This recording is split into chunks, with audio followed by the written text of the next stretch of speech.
दोस्तों हमारे चैनल पे आप लोग नए हैं तो हमारा चैनल सब्सक्राइब करें और बेल आइकन को दबा दें, एक लाइक कर दें और चलो वीडियो देखते हैं।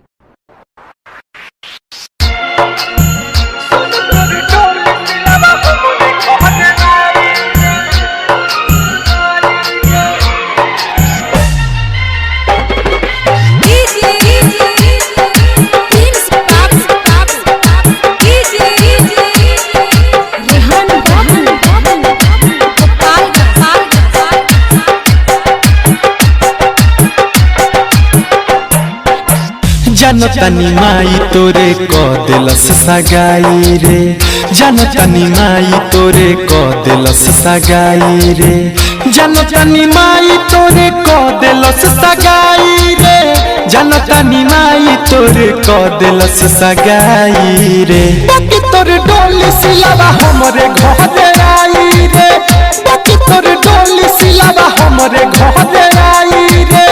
जब केहू बोली तो डोली चहल जाई रे।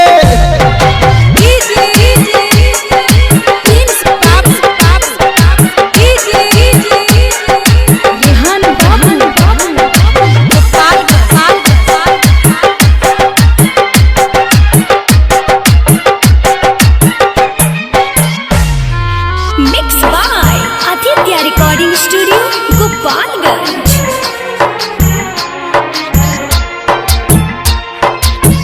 दिल में तोरा के बसा के रखले बानी रे, प्यार करिल कितना सारा लोगवा जानी रे। हाँ दिल में तोरा के बसा के रखले बानी रे, प्यार करिल कितना सारा लोगवा जानी रे, प्यार करिल कितना सारा लोगवा जानी रे। भले सुनले जमाना गरियाई रे, भले सुनले जमाना गरियाई रे, भले सुनले जमाना गरियाई रे, भले सुनले जमाना गरियाई रे। बाकी तोर डोली सिलावा हमरे घर आई रे, बाकी तोर डोली सिलावा हमरे घर आई रे। जब केहू बोली तो डोली चहल जाई रे।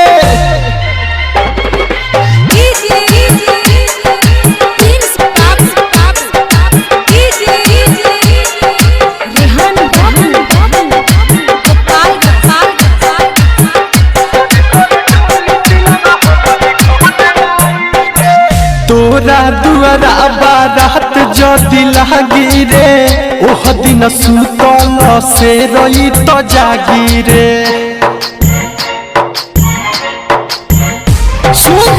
तोरा दुआरा बारात जदि लागी रे, ओह दिन सुतल से रही जागी रे, ओह दिन सुतल से रही जागी रे। शेषनाथ दीपक कहता कसम खाई रे, शेषनाथ दीपक कहता कसम खाई रे, शेषनाथ दीपक कहता कसम खाई रे। छोटे सिद्दीकी कहेले कसम खाई रे। सुन तोर डोली सिलावा हमरे घर आई रे, सुन तोर डोली सिलावा हमरे घर आई रे। जब केहू बोली तो डोली चहल जाई रे। बुझल है।